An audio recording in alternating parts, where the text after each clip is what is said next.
भाजपा विधायक बिशन सिंह चुफाल जी हमारे साथ मौजूद हैं। सर, आरक्षण तय हो गया है नगर निगमों में। किस रूप में देख भी रहे हैं? क्योंकि लंबे समय से मांग चली आ रही थी कि जल्दी चुनाव करा लीजिए। अब आरक्षण तय हुआ है तो किस रूप में देख भी रहे हैं इसको? देखो, आरक्षण वार्डों का भी और नगर पालिका भी और नगर निगम भी, नगर पंचायतों के जी। सारे आरक्षण तय कर रहे हैं। उसमें 1 सप्ताह का समय दे रखा है। 1 सप्ताह के समय के अंदर किसी को आपत्ति करनी है तो आपत्ति दे। उसके बाद उसका समाधान किया जा सकता है। कहीं पर शिकायत है तो उनको संतुष्ट भी किया जा सकता है। जब तक आपत्ति नहीं आएगी तो इसका मतलब कहीं नाराज़ी नहीं। जी। अच्छा भाई साहब, वन नेशन वन इलेक्शन की चर्चा जोरों शोरों से चल रही है, देश में भी और राज्य में भी। जी। किस रूप में आप इसको देख रहे हैं और कितना कारगर मानते हैं? क्या सरकार करेगी इसको? आपकी सरकार है केंद्र में भी, राज्य में भी। पहले भी था ये, पूरे आपका 60 के दशक के आसपास में था, 55-56 के आसपास में, कि एक नेशन एक चुनाव जो था जी। ये होता था। बीच में फिर सरकार इंदिरा गांधी ने सरकारें भंग कर दी गई थी, तो बीच में ये चुनाव नहीं हो पाया। इस समय जो सरकार ने ये तय किया है कि भाई इसको एक साथ चुनाव कराया जाए। ये चुनाव कराने से एक तो सबसे पहले समय बचेगा। जी। साल भर तक हम चुनाव की तैयारी करते रहते हैं, काम देखते नहीं हैं। इसमें विशेषकर अध्यापक जो होते हैं जी। उनकी ड्यूटी लगती है।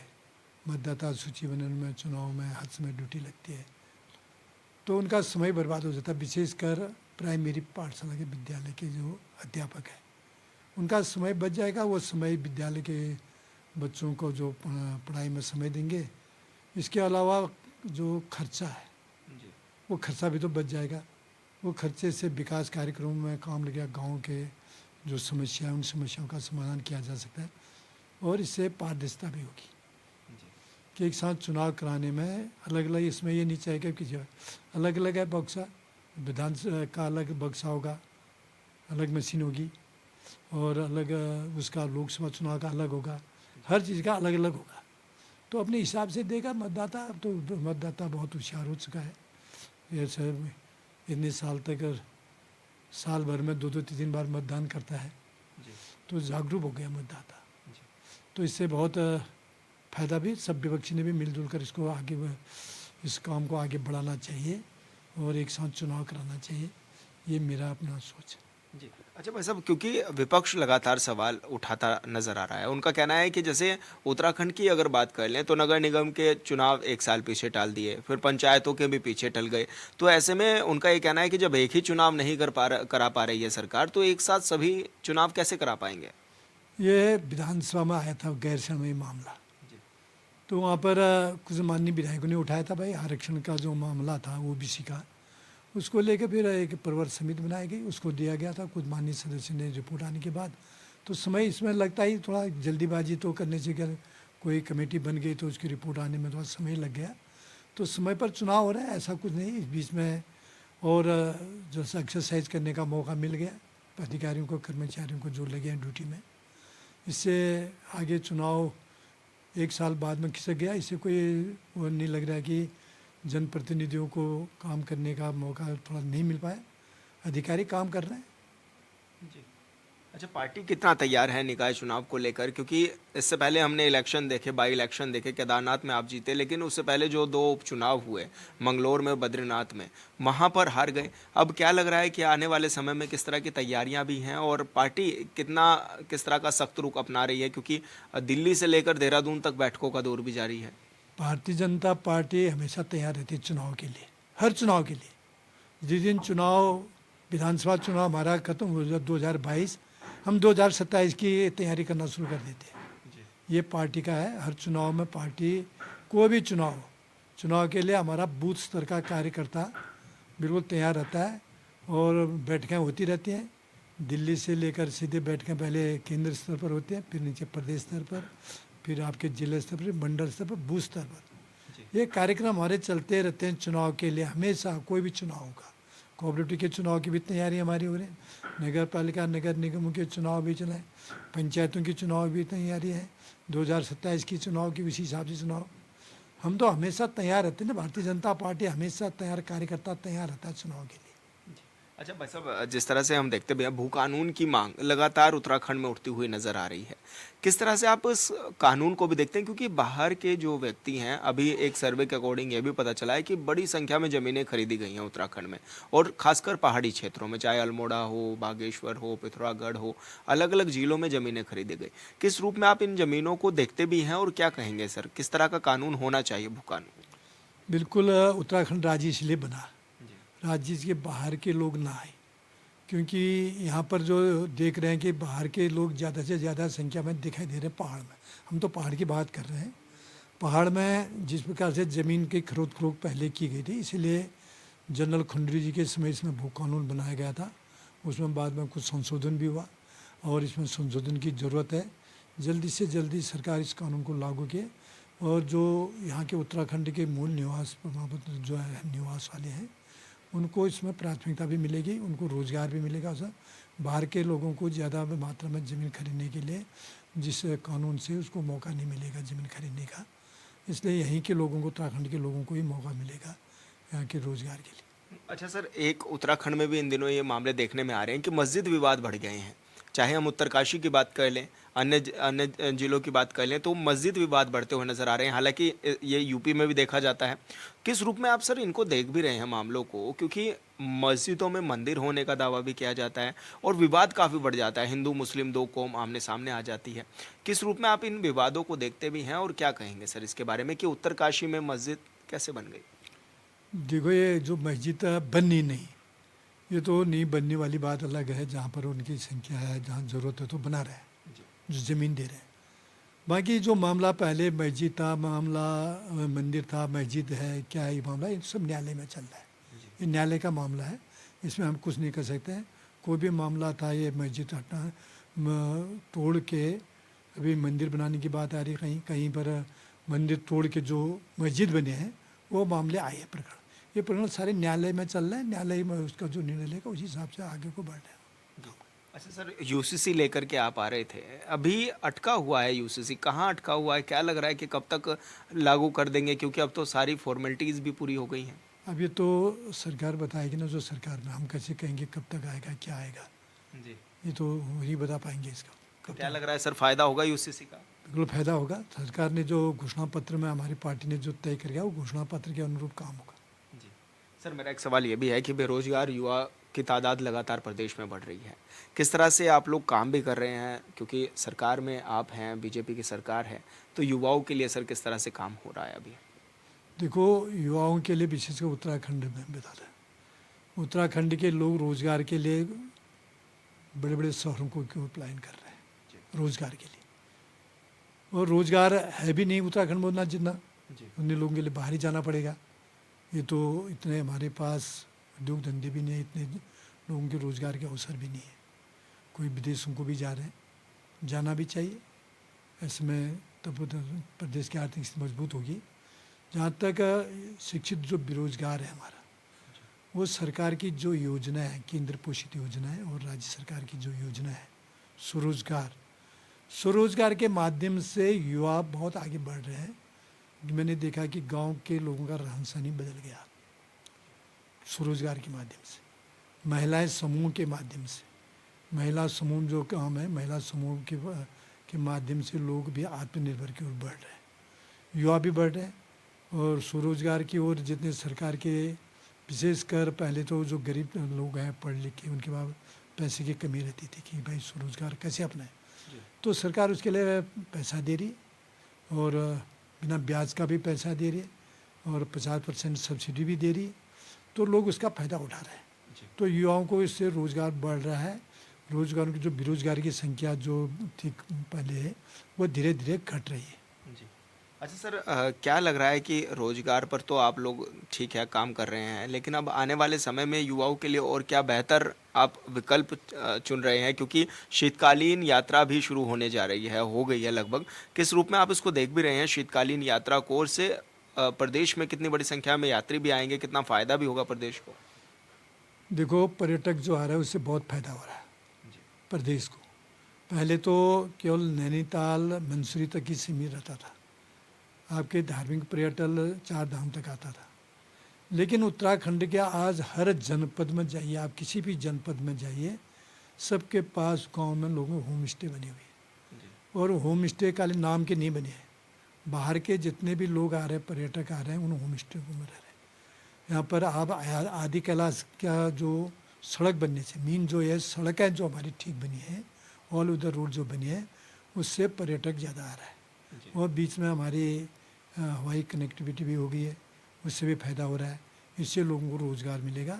इसी से हमने देखा पिथौरागढ़ जनपद में देखा, मैं कुमाऊँ की बात कर रहा हूँ, कि बहुत ज़्यादा संख्या में यहाँ पर जितने भी पर्यटक आए, धार्मिक पर्यटक भी आए, और जहाँ तक आदि कैलाश देखने की बात जो थी, उससे भी बहुत रमणीय स्थल है, हमारे धार्मिक स्थल है।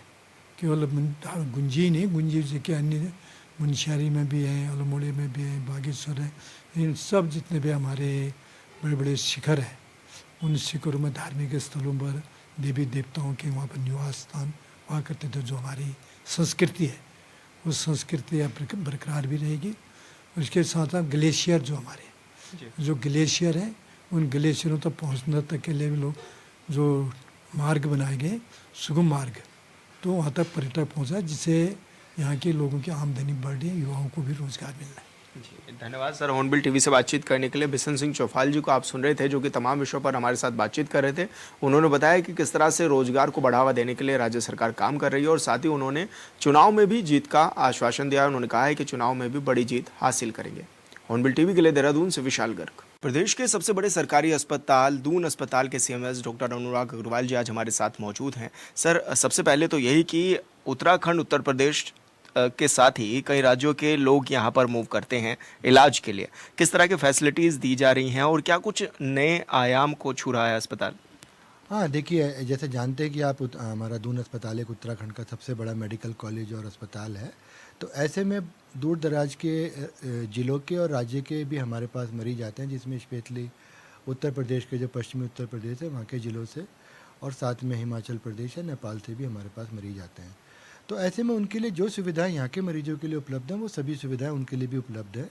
इसमें आपने देखा होगा कि जो हमारा एक केंद्र सरकार का बहुत ही एम्बिशियस प्रोजेक्ट है आयुष्मान भारत, उसके तहत सभी कार्ड यहाँ मान्य हैं, और उसमें सभी जो बीमारियों का इलाज हमारे यहाँ उपलब्ध है, वो बिल्कुल टोटली उनको निःशुल्क उपलब्ध कराया जाता है। इसके अलावा भी जैसे हम देखेंगे तो यहाँ करीब करीब 20 से 25% लोग बाहर के राज्यों के या ज़िलों के होते हैं, जिसमें उन्हें बहुत सारी दवाइयाँ, जैसे ओपीडी में लगभग 600 से ज़्यादा दवाइयाँ निःशुल्क उपलब्ध हैं। उसके अलावा इंडोर में मरीज अगर भर्ती होता है तो एक छोटी सी फाइल चार्ज के अलावा, अगर किसी के पास आयुष्मान नहीं भी है तो भी बहुत सारी दवाइयाँ, उनको लगभग सभी दवाइयाँ निःशुल्क उपलब्ध होती हैं। तो एक तो निःशुल्क उपचार होना, जिसमें हमारे पास लगभग सभी सुपर स्पेशलिटी डॉक्टर्स होना, सभी स्पेशलिटी के सभी डॉक्टर्स होना, तो एक बहुत अच्छी बात है कि एक ही छत के नीचे आपको सभी सुविधाएँ मिलती हैं। और इसी क्रम में आगे जो हम लोग अपनी क्वालिटी बढ़ाने के लिए एक NABH national accreditation board for hospitals होता है, जिसमें आप देखेंगे कि एक बार अगर ये लागू हो जाएगा तो इसमें हम लोग को काफ़ी वर्कअप करना पड़ता है 1-1.5 साल तक। उसके बाद क्वालिटी ऑफ वर्क बहुत ज़्यादा इम्प्रूव कर जाएगा, तो वो भी आप देखेंगे कि वो भी आगे एक शुरू होने वाला है।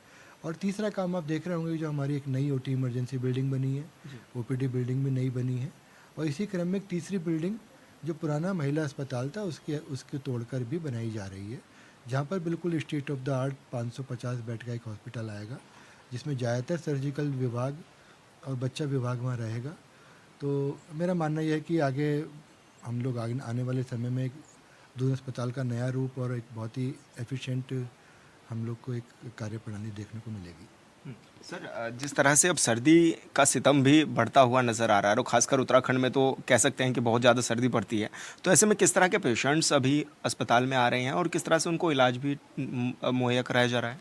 हाँ, देखिए, बिल्कुल हमारा एक पहाड़ी प्रदेश है, जिसमें कि अब एक शीतलहर भी शुरू हो चुकी है।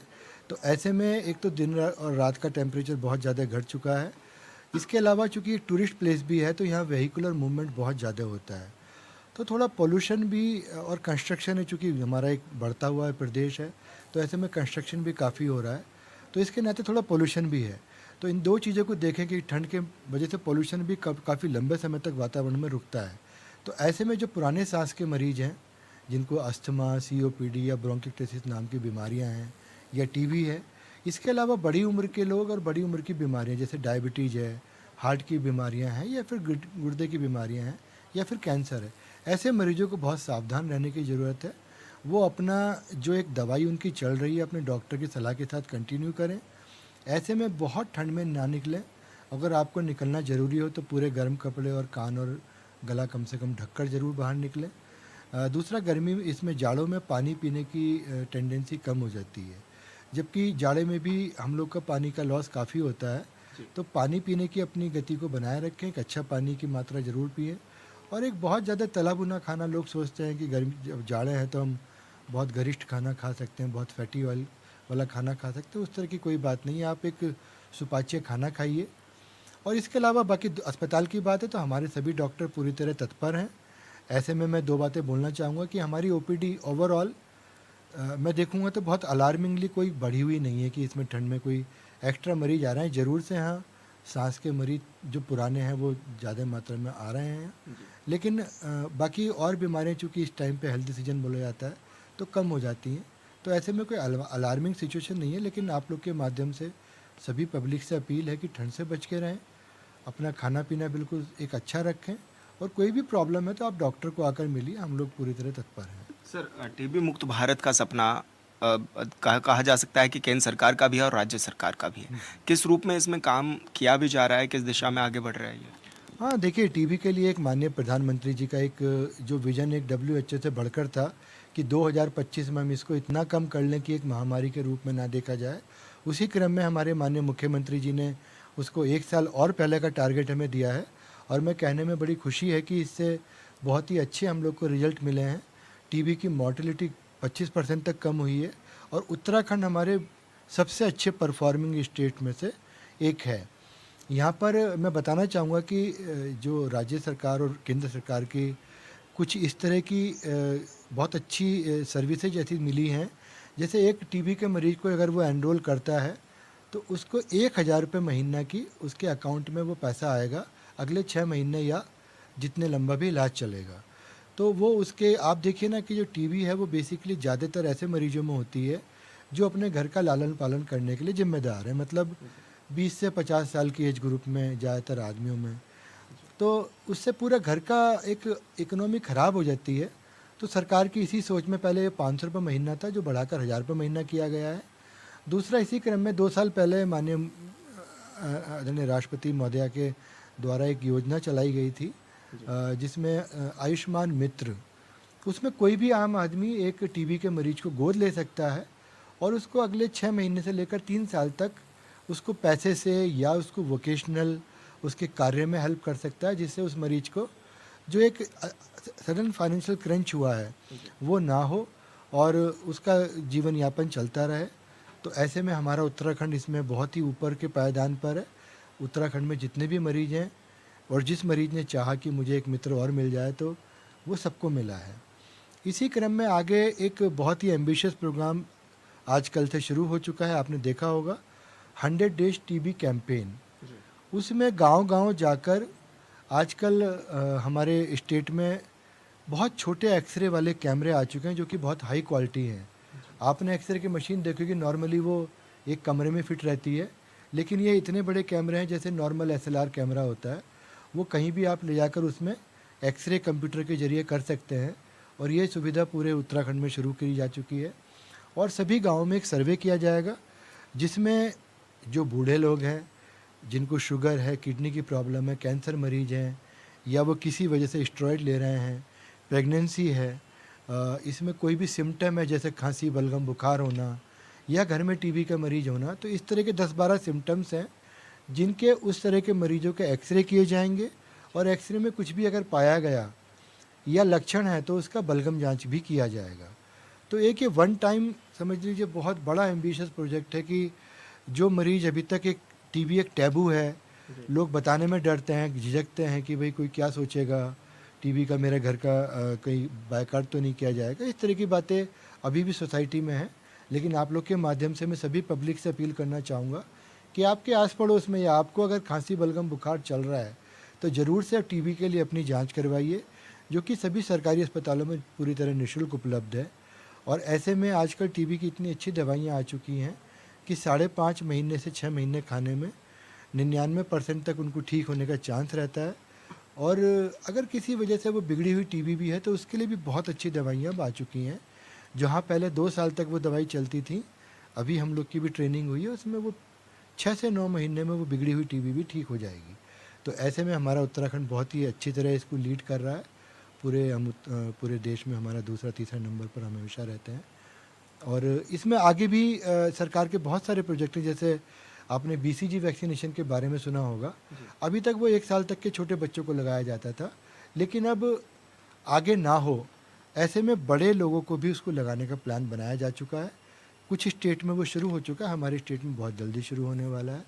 साथ ही जो मरीज टीबी के हैं, जो ओपन केस हैं, जो जिनको बलगम में टीबी आई है, उनके घर वालों के भी टेस्टिंग की जा रही है पूरी तरह निःशुल्क। और अगर उनमें टीबी नहीं है तो उनको टीबी रोकने की दवाई भी दी जा रही है। तो इस तरह से 5-6 बहुत ही एम्बिशियस प्रोजेक्ट हैं और मैं उम्मीद करता हूं कि अगले 1-2 साल के अंदर बहुत ही एक हमें चौंकाने वाले रिजल्ट सामने आएंगे और टीबी की हम मतलब एंड टीबी की तरफ हम तेज़ी से बढ़ पाएंगे। जी सर, एक विषय अभी आता है कि अक्सर ये देखा जाता है कि मेडिसिन्स बहुत ज़्यादा महंगी हो गई हैं बाहर के बाज़ारों में। ऐसे में सरकारी अस्पतालों में ये कवायद चलती है कि सस्ते दामों पर गरीबों को मेडिसिन्स मिल सके, लेकिन कुछ डॉक्टर्स ऐसे भी होते हैं जो कि बाहर के मेडिसिन्स लिख देते हैं। तो क्या उसको लेकर भी आपने दिशा निर्देश दिए हुए हैं अपने प्रशासनिक जो डॉक्टर्स हैं? देखिए, इसमें 2-3 चीज़ें बताना चाहूँगा। हमारे अपने अस्पताल में 600 से ज़्यादा दवाइयाँ निःशुल्क वितरण के लिए उपलब्ध हैं, जिसमें लगभग सभी दवाइयाँ आ जाती हैं। और इसमें जो इंडोर मरीज़ हैं, जो भर्ती मरीज़ हैं, वो ज़्यादातर आयुष्मान योजना का पूरी तरह फ़ायदा ले रहे हैं, या फिर जैसे प्रेगनेंसी है तो जेएसवाई योजना है, ईजाबोई योजना है, इन सब का फ़ायदा लिया जा रहा है। तो अब हमारे इंडोर में 5 से 10 परसेंट मरीज़ बचते हैं, उनको भी 200 से 300 दवाइयाँ इंजेक्टेबल के साथ में पूरी तरह निःशुल्क हमारे अस्पतालों में उपलब्ध हैं। फिर भी जो मरीज़ अगर किसी कार्ड के ज़रिए नहीं है, तो बहुत ही कम दवाइयाँ ऐसी हैं जो बाहर से मंगानी पड़ती हैं। उसमें भी हमारा पूरी तरह डॉक्टर्स को इंस्ट्रक्शन है कि पहले हमारी दवाइयाँ जो अंदर हैं उनको यूज किया जाए। किसी भी वजह से अगर वो नहीं मिल पा रही हैं तो उसका ऑल्टरनेटिव ढूंढा जाए कि जो चीपेस्ट मेडिसिन है वही बाहर से मंगाई जाए। ओपीडी में ज़रूर कुछ डॉक्टरों के बारे में हमेशा 1-2 हफ्ते में शिकायतें आती रहती हैं इस टाइप की कि इनको बाहर की दवाई लिखी है। तो उसमें जानने पर मैं बताना चाहूँगा कि सरकार ने जो एक जन औषधि केंद्र हमारे पूरे अस्पताल में 3 जगह स्थापित है। एक हमारा ओपीडी बिल्डिंग में है, एक हमारा इंडोर में है, एक हमारा इमरजेंसी बिल्डिंग में है। तो सभी पब्लिक से भी अपील है कि आप जन औषधि केंद्र से आप दवाई ले सकते हैं, जो कि बाहर के मुकाबले एक ब्रांडेड दवाई के मुकाबले लगभग 1/5 रेट पर उपलब्ध है। वैसे मैं बोलना चाहूँगा कि ज़्यादातर दवाइयाँ हमारे पास निःशुल्क उपलब्ध हैं, जो कि बिना किसी गवर्नमेंट ऑर्डर के होने के बाद हम लोगों ने आज तक उसको चलाए रखा है। और ऐसे में मरीज की बीमारी के हिसाब से उसको 3 से लेकर 15 दिन तक की दवाई ओपीडी में आने पर निःशुल्क उपलब्ध होती है। लेकिन कई बार देखा है कि अगर मरीज बोलता था इससे फ़ायदा नहीं हो रहा है, तो डॉक्टर फिर उनके कंसेंट लेकर बाहर की दवाइयाँ कई बार लिख देते हैं। हालांकि हम बार बार डॉक्टर्स को अपने सचेत करते हैं कि ये सब चीज़ें जितना भी है बचिए, अवॉइड करिए। अगर आपको बाहर की दवाई ही लिखनी है, आपको लगता है कि ये दवाई फ़ायदा नहीं कर रही, ऑल्टरनेटिव हमारे पास उपलब्ध नहीं है, तभी मरीज के कंसेंट के साथ ही लिखी जाए। जी धन्यवाद सर। हॉर्नबिल टीवी से बातचीत करने के लिए अनुराग अग्रवाल जी हमारे साथ मौजूद थे, जो कि बता रहे थे कि किस तरह की अस्पताल में व्यवस्थाएं हैं, और साथ ही उन्होंने ये भी बताया कि किस तरह से टीबी जो रोगी हैं उनका ट्रीटमेंट किया जा रहा है और भारत को टीबी मुक्त बनाने की दिशा में कार्य भी किया जा रहा है। हॉर्नबिल टीवी के लिए देहरादून से